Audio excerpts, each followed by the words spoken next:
Your program will begin shortly. Launch sequence.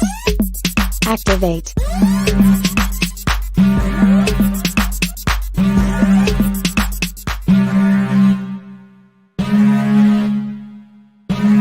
Warning, the following content is not politically correct. Viewer discretion is advised.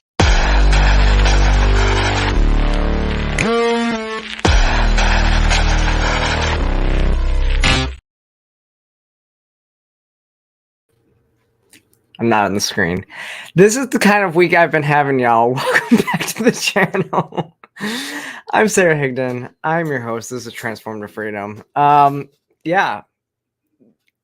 I'm sorry. I am getting to be kind of tired. I work a lot. So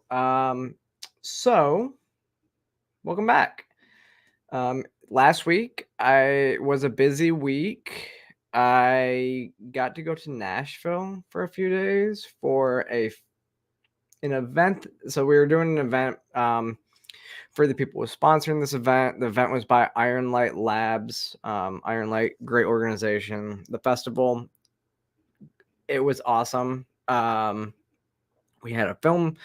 There was a film festival on Wednesday night, and then where we showed one of our documentaries that we're now scheduling out to premiere pretty soon to the world. We're like doing the whole process there.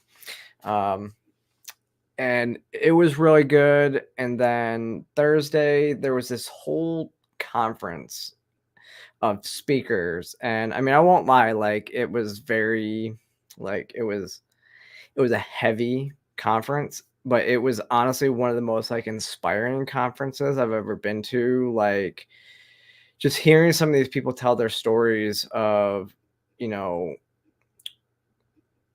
being sex trafficked, being addicted to drugs, and now they're completely sober, how they've turned their lives around and how they've actually used their this past trauma to move forward and then to do good in the world. It was just so inspiring. We had Tyree Nichols, two sisters were there where they did a little interview with them. There was another story of a woman who she was sentenced to prison as a teen, got out, and now basically runs an organization that is like a staffing agency for people that have been in prison so they can get their lives back together once they get out of prison.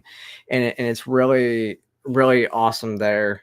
One of the biggest stories, and actually I am looking forward to helping this person. She told her story, and one of her things that her organization now does is after somebody's been trafficked, and they've, you know, a lot of times what goes with trafficking comes like the trafficker will then brand a person with tattoos and everything. And so her organization, and then so what happened after her story was she got out, and when she went to go get her branding tattoo covered up, actually one of the tattoo artists that was doing it, she was almost victimized again because he was making all these sexual comments and everything like that, and she just felt very uncomfortable again getting this you know, this branding covered up on her arm. So what her company does, and she's right here in Atlanta, so we're talking about doing some work together, and I want to help her out as much as I can.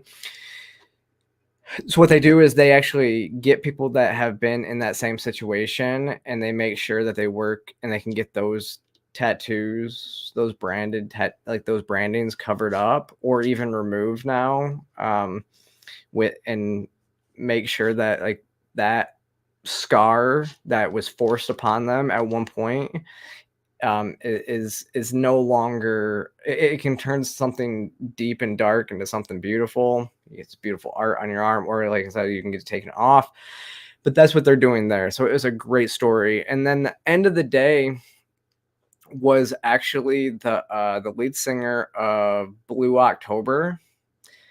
He kind of told his entire story with drugs and alcohol and being addicted to meth and all this stuff while he was basically while he was famous, and his songs were going big and everything like that, but how he was doing drugs and all this stuff. And so he was telling his story. At the same time, he would then cut between a story and sing a song that he wrote and that they put out at that time. And so it was just just a powerful, powerful day. Honestly, my face was hurting so much from crying so much, but it was like these people's stories were so powerful and impactful. Like, I've always said kind of here, I always feel like I want to do like as much as I can to, help the world and change the world. And so just listening to a lot of those stories just makes me want to even do more, no matter how tired I am, because I'm kind of exhausted because I got home on Friday evening, went writing on, I was writing for the Post Millennial this weekend, and now I'm back here with y'all today. And so it's just, but it makes like those stories make me want to work harder. And so it was a fantastic event. Along with that, actually, you might have seen even some of the pictures. It was really cool too, because then we had some like different like social events while we were there. So one of the ones we went to, like one of those kind of immersive like dinner experiences where it was actually just like you kind of like walk through this like haunted house, and it was like free roam haunted house compared to like guide you through. And so there's different, it was kind of like a pick your own story at this place. It was really fun. And you'll see some of those pictures. My title screen was the Halloween party we did that night. My costume and everything like that. I just went like as a goth person. So I think that's gonna be my new style though, like doing the spider web eyeliner on the face. I think that was actually pretty cool. So I'm gonna start just wearing that all the time now. I don't know. And I do have like the dark ombre nails right now, and the black and purple. So it is Halloween tomorrow. So happy Halloween to everybody. Oh, moving into, so Thursday, Free the People, we also had our world premiere on Twitter and YouTube of our documentary Everybody's Welcome, or Everyone is Welcome. And honestly, everybody needs to go see this film. Like, if you haven't, like, here, I'm gonna pull this up real quick. Like, if you haven't, you need to go see this film. Where is it? Because it's about, I might have told y'all that I was in DC about a month ago. I was in DC where we did our film premiere, like the premiere of this, like right after I got hired at Free the People. We did a screening of it in DC. Rand Paul spoke, everything. It was awesome. This documentary, everybody needs to go see. It's about the big board in DC. And if you're in DC, go visit the big board. Like, go support the big board. Eat there. They have great hamburgers, great atmosphere, great drinks. And Eric, who's the owner, is absolutely amazing. I've talked to a lot of their staff. Like, their entire staff is so awesome. Go and support them if you're ever in DC. But what happened is, so during like the COVID lockdowns and everything like that, when they were doing everything, but when the DC government put a mandate out that all businesses in DC had to implement, had to check people's vaccine statuses. So they had to have like these vaccine mandate, like it was the DC vaccine mandate, but they were making restaurant owners and business owners completely like check people's medical records when they came in. That before they came in, like they had to make sure that they were vaccinated, all this. He stood up against that. He said, I don't believe that we should discriminate against anybody when they come into this bar for any reason. So I'm not going to do that. And the full DC government came down heavy on Eric and the big board, and it's all kind of, and right after, like, we jumped in, Free the People started documenting this, got the Buckeye Institute involved in helping Eric's case, and we documented it all. So it kind of wraps up what it is right now and what's going on now. And you can follow the story. You can actually track Eric's lawsuit on the Buckeye Institute website. But if you go onto the website, you can see that. If you watch, Eric still is now basically gone on the offensive and is suing the DC government and some other organizations. And basically, his lawsuits and supporting Eric in these lawsuits, these lawsuits really could set the precedent to make sure that government never oversteps in that way again. So it's really important that everybody go check that out. It's on, you can see it's on the screen. Go to the Free the People Twitter account. You can go to our YouTube channel. It's the first video on that right now. And if you go, just check it out, watch the video, share it with your friends. Like, we're trying to get it to where everybody has seen this film, because everybody needs to see this film. But yeah, I mean, and then while you're there, definitely make sure you click the subscribe button and follow button on Twitter and YouTube, and keep track of everything that we're doing, because we're doing some amazing stuff. Like, we released our another episode of Comedy is Murder a couple weeks ago. We got another episode of Adults Are Talking with Andrew Heaton coming up. So doing some amazing things. And then we have Matt Kibbe's Kibbe on Liberty Blaze TV show. We're on all platforms as well. So definitely just go subscribe over there too. And so now I'm going to get off my so you guys, I mean, full disclosure, y'all know I'm very passionate about what we're doing at Free the People. I'm the digital marketing manager, so it is my job to make sure, like, y'all see it and make sure everybody sees it. So, but I really am passionate about everything that we're doing over there. So this isn't just like me, like, doing my job. No. I'm telling you this because I wouldn't work there if I didn't think we weren't doing good stuff, right? And all that also to say that, again, this channel, like this show, is my opinions.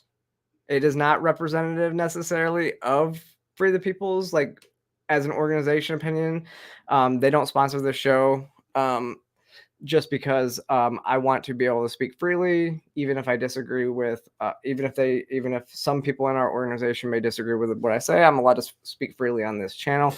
So it's not really indicative of everything that Free the People believes. This is my show, not necessarily their show, but I am very passionate about that. And if you guys do like me, definitely go check their stuff out. Okay, so. And so, I am going to jump into, let me see, what do I want our first story to be today, y'all? I actually have to see something, because I wrote one article yesterday, which is not out yet. Or it wasn't when we started the show, so I want to see if it is. And I might just have to talk about it off the cuff. That might be what it is. So wait, I'll save that till last. So if you didn't see these videos this weekend, Hillary Clinton got called out twice this weekend. Twice. I forget what the first one was about. It was about her record, and it was kind of eerie when she basically told the person who was confronting her at this, asking her a question. She basically said, "I'll wait for you. I'll wait for you after this presentation. Just go away now. I'll wait for you basically outside." And I couldn't help but think of the meme that was like, Hillary literally just said, "Catch me outside. How about that?" And everybody was like, "Yeah, she's not this, just make sure you tell people like you're not suicidal, because it's the Clintons. You just never know. And so this story, another man confronted Hillary and asked, like, why did your husband visit Epstein Island 26 times? And this is kind of the picture of what happened. Let's see. I think we got a video of it in here. Yeah, here we go. Then you want somebody who's going to get up every day. Hey, Hillary, why'd your husband visit Epstein Island 26 times? Uh-oh.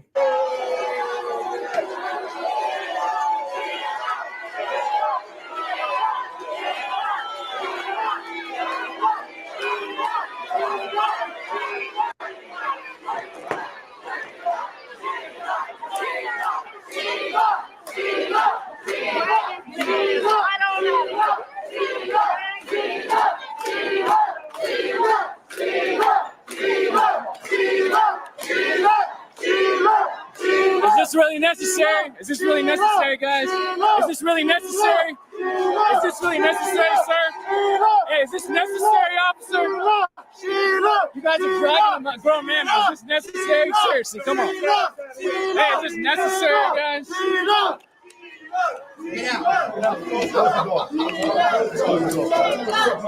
Don't hit me, man. You guys are dragging somebody out. You're not welcome.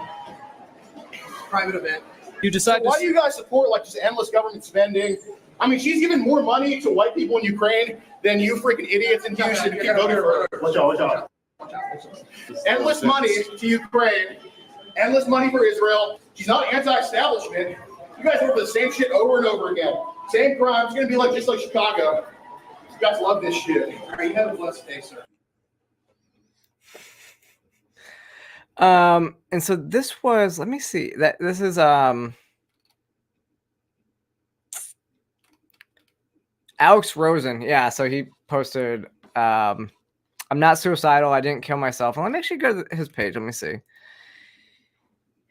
If you don't know who Alex Rosen is, actually, I realized before this, I already followed him on social media. So I was like, okay, what he does is like his Rumble channel, what is it? Predator Poachers Live, I think is what the whole thing is. But Predator Poachers, they are the ones that actually go and confront child predators. Like they do stings themselves and then film it, and then like they meet up with these pedophiles, and then they go and they film that encounter and then basically call the police when they're there with all the evidence, and the police usually arrest the people that are there. And so he's a big guy. I mean, they dragged him out of this place by a shirt. Like they didn't even try to subdue him. He actually had here we go. Here, this is his video.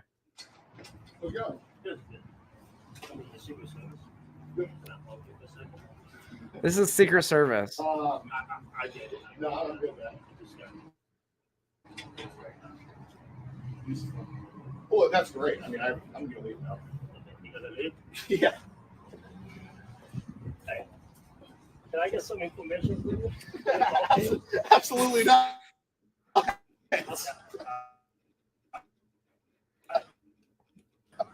Like, yeah. Oh. Suicidal, by the way. Yeah, I'm not suicidal either. Totally love life, you know. So, yeah, so that's actually Secret Service. And then they try to ask for information now. If you know your rights, they don't actually have the right to get any of your information. He was probably right not to hand it to him, because as soon as he hands over an ID to the Secret Service, then they know where he lives. And they could probably already go look him up. They're the Secret Service. But at the same time, like, with the Clintons' backgrounds, I'm not talking to them either. I mean, that is exactly how you handle the Fed. Just walk away, laugh in their face, and don't talk to them. But these, I mean, they have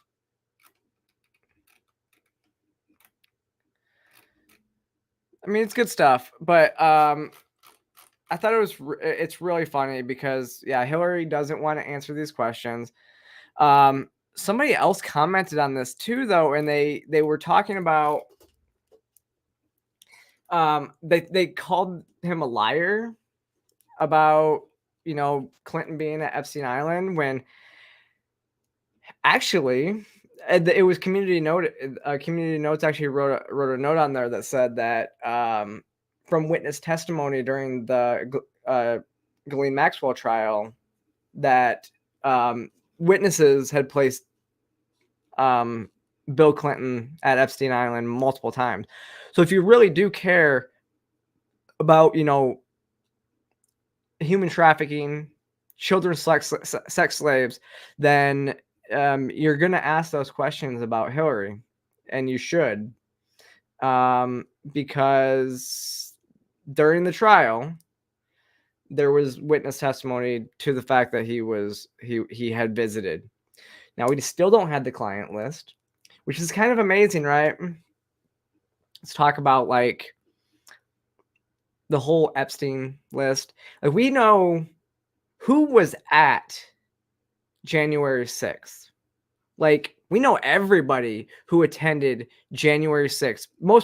Some people that were not even at January 6th were questioned about January 6th. Actually the head of the Proud Boys wasn't even there, and he got sentenced for like conspiracy or something. Like 16 years or something like that for conspiracy, which is again wasn't even there. Owen Schroyer from InfoWars protested, never entered the building, got time for that. Yet they still can't tell us who visited Epstein Island. Like, what are they covering up? I'm pretty sure there's going to be some high profile names from, honestly, quite honestly, it's going to be from both sides of the aisle. Republican, Democrats, everybody was hanging out with, Jeffrey Epstein and visiting the island. So they don't want us to know who was actually there because of everything. There's a lot of people that should be charged for with what happened and going there and the human trafficking aspect of that.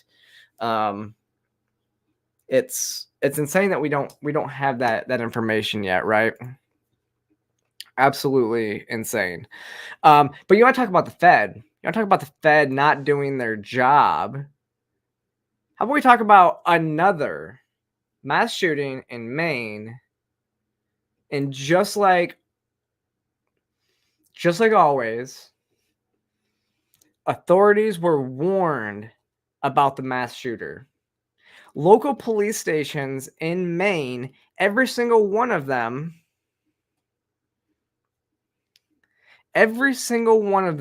were told about this person. Like that there was a potential. There was statewide awareness alert about who this person was, and yet they did nothing.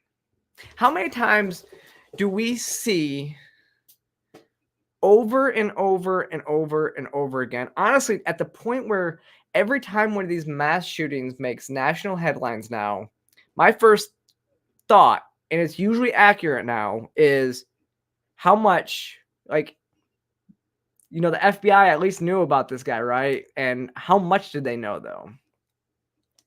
And so they know a whole hell of a lot, but it makes me wonder, like, go back to, remember the shooting in Colorado at the gay nightclub, right?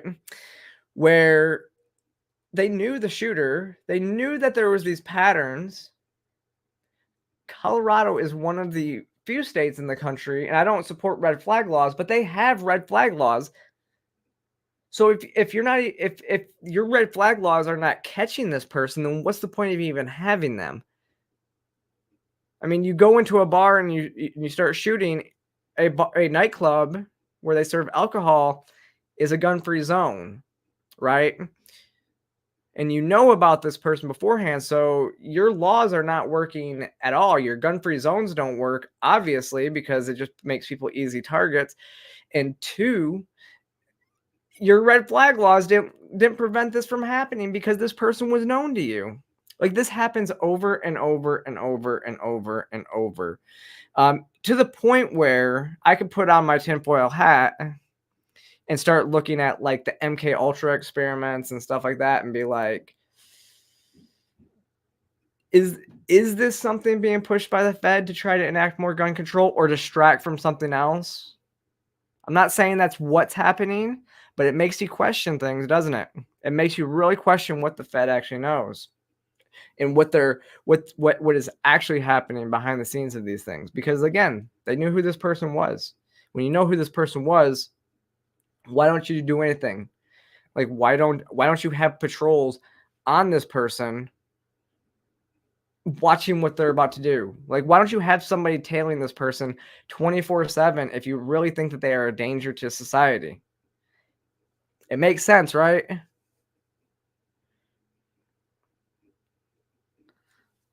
Like, the outlet had said that he was an Army reservist, allegedly threatened his base as well as other soldiers. And law enforcement, we added extra patrols. We did that for about 2 weeks to this guy's house. The guy never showed up to the Army base. That's what it was. So they added patrols. The guy never showed up to the base. Basically kept saying they visited his home, couldn't locate him. Like, yeah, and then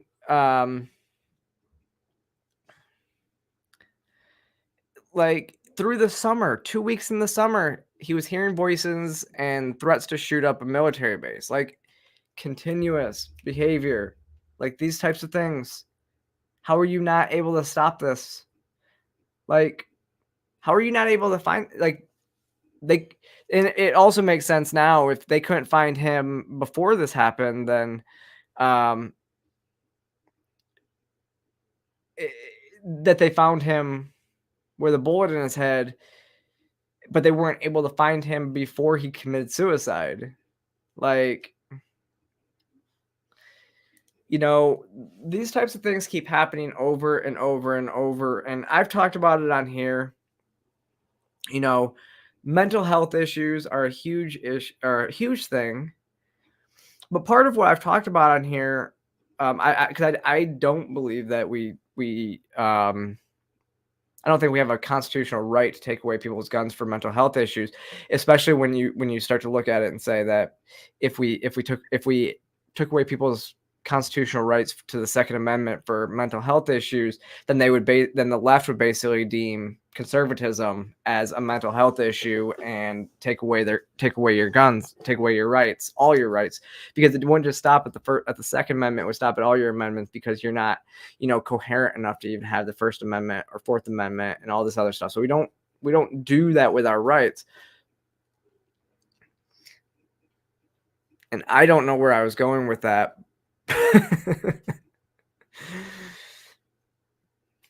But you just, it doesn't make sense. Oh yeah, so mental health aspect of it though. So, but the thing is, I think that we are too much reliant on these medications and SSRIs and all that. So if you're taking SSRIs, 40% of people show emotional numbness when they take SSRIs, and I always kind of go to, maybe when we're taking SSRIs, if we're numbing our emotions, then we're also numbing our conscience. And that is why we are seeing a huge spike in crime, because people's conscience are gone.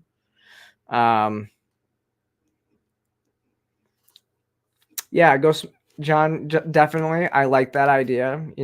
Go smoke some. That's a great alternative. No, I mean, I'm not suggesting it I'm actually not going to suggest that as an alternative. I take that back, YouTube. But I will say, when I got off SSRIs a couple years ago, I was on Lexapro for about a year, and I basically traded that in for a gym membership and Delta 8, which is legal here in Georgia for situational anxiety. On top of some other, I would love to try some other stuff, which I have tried some stuff and it worked pretty well where in places where it's legal. But yeah, it just makes yeah, psych. Yeah, that's exactly what I'm doing. I'm saying psych. Didn't mean that, YouTube. Didn't mean it at all.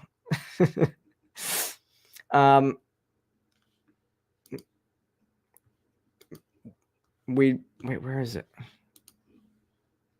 Ah, weed keeps me from deleting people. Yeah, yeah, you definitely don't want to do that. That's okay.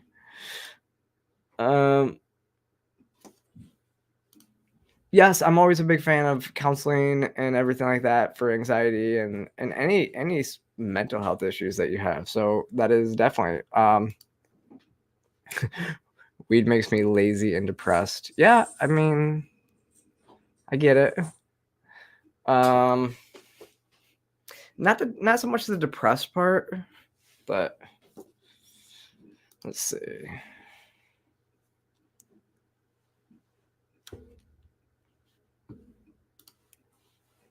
Yeah, J. Cole says, how is he not searched for and hunted down for threatening a military installation and specific unit? That makes no sense.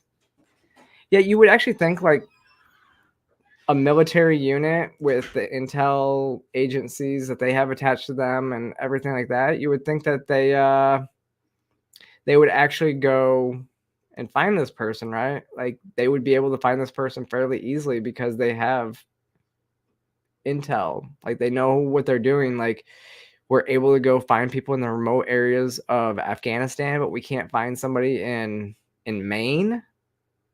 I don't get that. Maybe maybe you, me, and all of the Brad Palumbo crew can go out and eat mushrooms together. That is my depression meds, pot, my anxiety meds. I don't know if Brad does mushrooms. I don't think he does. I don't want to speak for Brad. I've never done mushrooms with Brad, so I can't speak on that. I don't think he does though. I think Brad's fairly straight laced, honestly. I don't even think Brad drinks. Just which is again is cool. But actually, I mean, yeah, like weed doesn't make me depressed. I started getting very lethargic when I with weed, so I don't do it very much anymore. I don't like it as much as other things. So I would rather just kind of stay away from that. But yeah, and especially when you take like a heavy edible, it's not good. And Delta 8 edibles are just as strong as, if not stronger than Delta 9 edibles. So, which is like all we have here in Georgia is Delta 8 edibles because it's legal. I'm going to keep saying that because that's legal here. It's actually legal nationwide. So, yeah. Oh, Paul, you just discovered Brad and love his personality. He seems incredibly intelligent. Yeah, Brad's a great dude. Brad is a friend. I worked with Brad at the beginning of last year. I worked with Brad at the beginning of last year. His business partner and co-founder of Base Politics, Hannah Cox, is one of my best friends. She lives here as well, and so we hang out quite a bit. And so, yeah, that whole crew, obviously, they're awesome. Like I've done Brad's show. He's been on here, hasn't he? He did come on here, yeah. It's great people. We got a big group of liberty-minded people, like space, and it's always fun.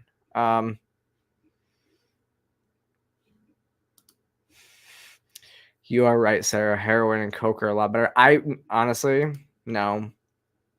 I've actually no, I won't. So there's some things I won't touch, especially now.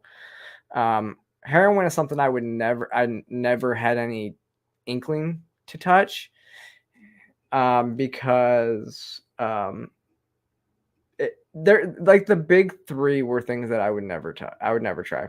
I kind of consider, I think, the big three, that's crack, heroin,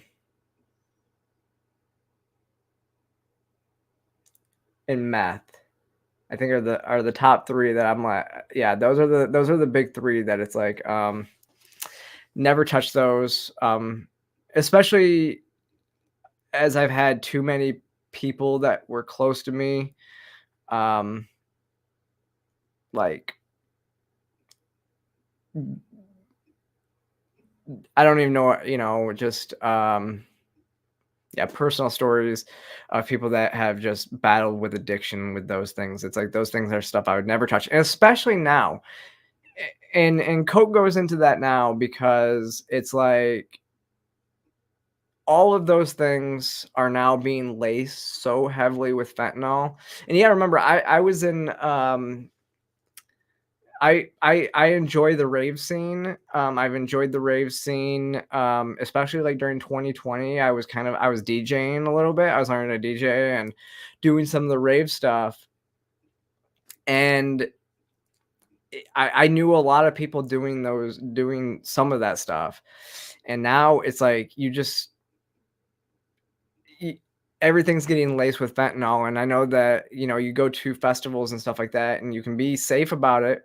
But not with those heavy ones. Those heavy ones, it's too easy to get addicted to. And honestly, it goes back to what I was talking about at the very beginning of this show, when the conference I was at last week, every single person that was at this conference was talking about their addictions with crack and heroin and even just alcohol and everything, and how that affected their lives, and the places that they were in. And yeah, it's just not I'm in such a good place in my life. It just would never be productive for me to do any of that stuff right now. And yeah, fentanyl, it's the killer that's gonna kill way too many people because everything's being cut with it. So don't do drugs, okay? Just don't do them, because too many lives can be ruined. You can ruin your life. You can ruin other people's lives just by doing drugs. So, yeah, the big three, though, big four now, added up in there. I don't know how we went down that road, but here we are. Yes, I this is fully serious. Yes, don't do drugs and stay in school. Like, fully. And at the same time, I'd say I think our war on drugs has been a complete and utter failure. Just because something's wrong and you shouldn't do it doesn't mean that it should be that we. Part of the issue, I think, with some of these bigger drugs is that because they're illegal, that's the reason why they're being cut so deeply with fentanyl. If we could actually regulate some of this stuff, it would be a little bit different story. But getting stuff and that's the thing, is anytime you ban something, it goes to the black market and makes it infinitely worse. Like, it's the way it works. And then you also add in organized crime, which is now gang crime, that explodes and thrives in a system where you have black markets for these types of things.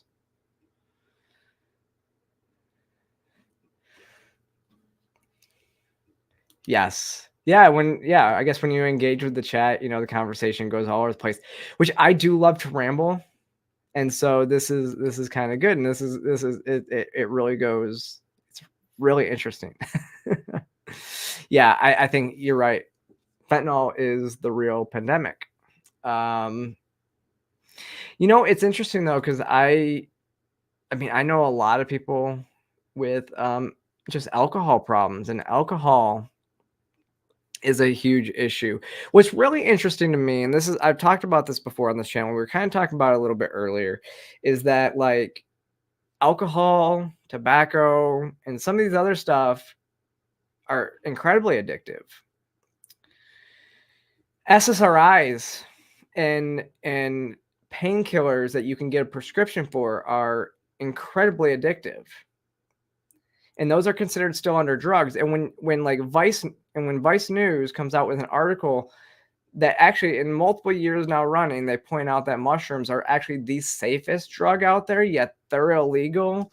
And they've also have benefits, that they've shown benefits in clinical trials to help with PTSD and other medication. Ketamine is another one, with ketamine psychotherapy, LSD psychotherapy. Like all of these types of things have been shown to help with anxiety, depression. Like there's a point, like I read something where they think that LSD psychotherapy could literally be the holy grail when it comes to mental health medication, especially and it could actually cure PTSD. And I've heard it's been known to cure alcoholism in and of itself. And yet we can't even elect to try LSD psychotherapy. Like this is my whole thing, is like with this type of stuff, the Right to Try Act should be expanded from, terminal patients that want to try life-saving drugs, should be expanded to all treatments, to where if I want to experiment with LSD psychotherapy, I should be allowed to, because it's my body, my choice, and I'm doing it under the care of a provider. Like that is what should happen. I mean, the study that I read, and these are still early studies, they've shown very promising results for somebody with deep PTSD. They've shown promising results that they will have lasting effects after 3 sessions of LSD psychotherapy that will last over 12 months. They find the benefits last well over 12 months, at least 12 months, because at the time I read the study, they had only was only 12 months long. And so as those studies go out further and further, we're seeing benefits and more benefits. And so I know a lot of people that are on SSRIs that have told me that they would love to try these more natural medicines with the help of a therapist. And you're not allowed. Like if I want to go out and do mushrooms, which I would never do, because it's illegal, then because I understand that they have, good health benefits on especially anxiety and other stuff, and they kind of help to restructure the brain molecules, or something happens there, and they help restructure things, that I'm not allowed to, even though I'm a veteran with diagnosed anxiety, insomnia, and PTSD, and then add gender dysphoria on that. I mean, and I can't legally go do mushrooms if I want to. It doesn't make sense to me, but it's the world we live in, right? Yeah. All right. Off of that, we will move on to our next story. Now, if you didn't see this, now I'm a huge hockey fan, and every time we, that hockey is a dangerous sport, and the skate is like taking a race. Yeah, see, my camera agrees, and I don't know why my camera keeps doing this every single week. I need to remember to figure this out, but yeah. So the skate of the blade is like a razor blade, right? So, or the blade of the skate is like a razor blade. And this weekend, this such a sad story. This young 29-year-old Adam Johnson was killed during a game when he was kicked in the throat. And it cut it, and I watched the video. The video is here. I don't necessarily know if I am allowed to show this. Actually, that's not the video. I don't know if I'm allowed to show the video on here, but you can go watch. You can go watch the video that's online, but it's bad. Like he gets. You can see the person like kick him in the throat, and he falls to the ice, and when he gets up, there's just blood. He actually got up, blood all over the ice. He's trying to skate off the ice, and one of his players is holding his neck, and then the video cuts out. I'm assuming he had lost so much blood right there on the ice that he had kind of passed out and ended up just bleeding out. And it's so disturbing because now when they slow down the video, it appears as though the person intentionally kicked him in the throat with his stick, or with his yeah, he was like kind of on one foot, and when he came up, there is a distinct kicking motion towards his throat, like a side kick. And so there's going to be an investigation into it, I'm sure, to see. I mean, everybody's reporting this as a freak accident, but as the video came out today, it doesn't seem like it was that much of a freak accident, and it was intentional, and he could definitely be charged with murder at some point, because every hockey player, everybody who has ever worn skates knows that your feet are not a weapon. Like, they are a deadly weapon. Like, your skate blade you don't go high with a skate blade. And yeah, Courtney, you're right. Like, he charged him and definitely kicked him intentionally. I wouldn't say definitely. When I'm watching the video, I've watched it several times just to kind of catch. There's a comment. He's like, he is falling to the side, and then when he's running into him, it's like, the only thing that he could say is that he put his foot up because he was going to run into him, and his leg was already in the air, but it looks like, yeah, his foot went up, caught him in the throat, and then you see him extend his foot further. And so when he caught him in the throat, he pushed it, and it was bad. I don't know. I watch hockey a lot. I've only ever seen a skate come up that high a couple times. One of them, they showed in comparison what the difference between an accident looks like and what intentional looks like. And the accident, you can actually see, like, the person had actually was getting knocked down from behind, and his feet went up and his knees bent, and it caught the goalie under the pad. So that's not intentional. That's an accident. But this was bad. Yeah, I've also seen people kind of take skates up high into the cheek area in the NHL because they got hit into the boards, like over the bench area. And so when they go when you're going over a barrier, the feet came up, and actually it caught their eye. But I've never seen anything like that, especially in the open ice like that. It was like completely open ice. So I don't know.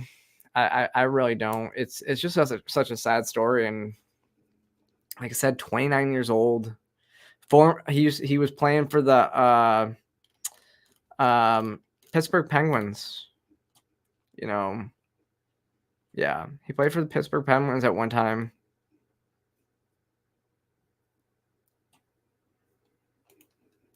Let me see. I don't know if I can show this one either.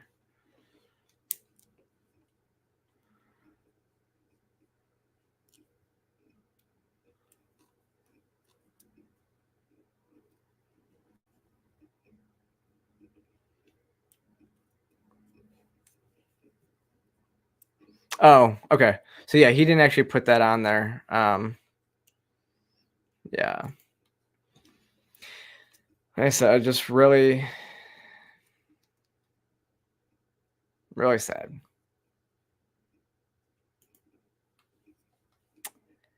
And what's this? Close. Okay. So one of the stories I had listed on there too. Oh, let me hide that comment. One of the stories I had listed on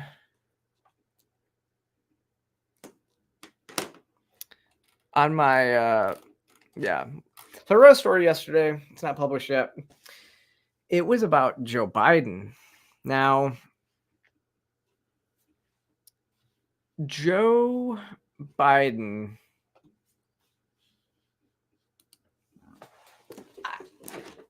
a controversial housing sale is now starting to come back up in the news. And assumingly because, they're trying to go after Donald Trump for like the housing like they're saying he's increased the value of Mar-a-Lago for I think tax benefit reasons. I don't know what the whole deal is that they're doing with him.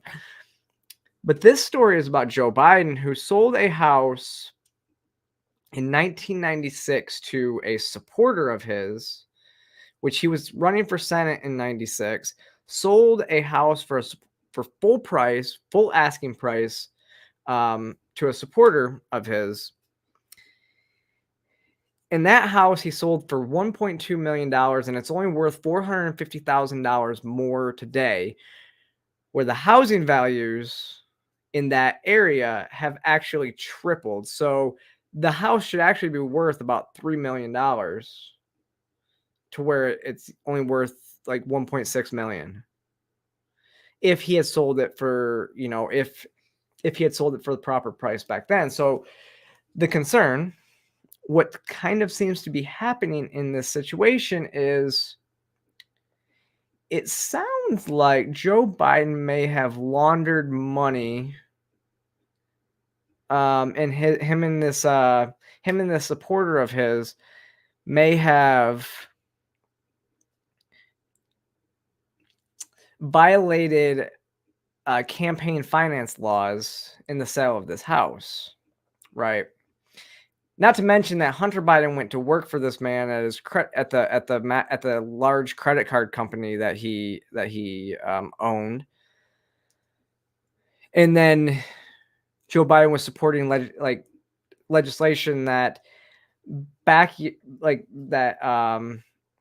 that even Democrats didn't agree with, legislation that would have helped credit card companies in the early 2000s, when again Hunter Biden was working as a consultant for this agency.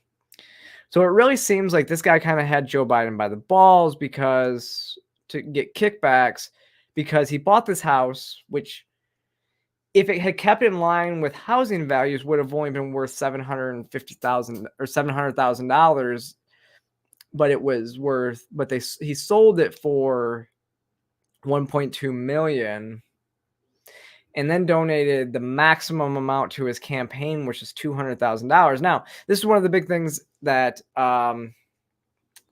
happens. This is kind of one of those issues when it comes to campaign finances and everything like that, right? Is if you're running for office, you can donate as much of your personal money into your campaign as you want, but like the maximum donation is only like $2,000, right?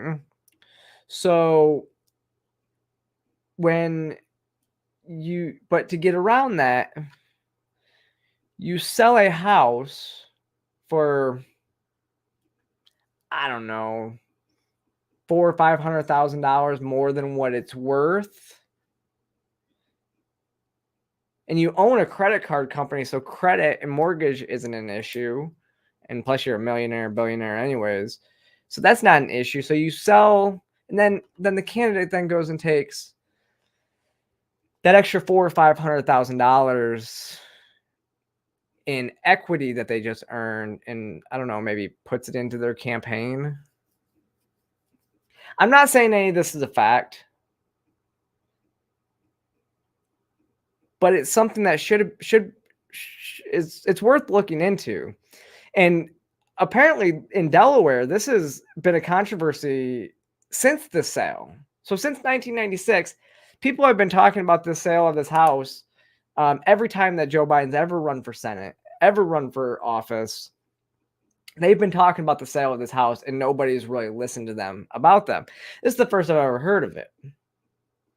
Something shady is going on there, though. It's throwing up all the red flags, and definitely deserves a little bit more scrutiny, and for people to go, check it out, right? But we'll see what happens with that. But y'all, I appreciate everybody joining tonight. I know I'm gonna cut it a little bit early because I am tired. But I will. I'm not sure if I'm gonna have a midweek video this week. If you didn't see my video last week, please go check it out. Like I said at the top of the show, make sure you go follow Free the People and check out Everyone is Welcome. They are not a sponsor of the show. I'm just their digital marketing manager. And I think that everybody needs to go watch it. And if you watch it and you like it, please share. We're trying to get it so that everybody sees this film. It's that important so that everybody sees, the triumph that one person can make. One person stood up to the DC government and by all accounts has won and is now going on the offensive against the DC government and could set a precedent that has lasting ramifications for the entire country. So go check it out. If you're in DC, go visit the big board. And if you are so willing, you can also donate to the cause as well as you can also donate to my cause because you like my show. Yeah, if I wasn't, yeah. So I definitely appreciate everybody being here. It's always a great time. I always love Mondays. Make sure you click that like and subscribe button. Follow me across all social media platforms, and I'll see you next time.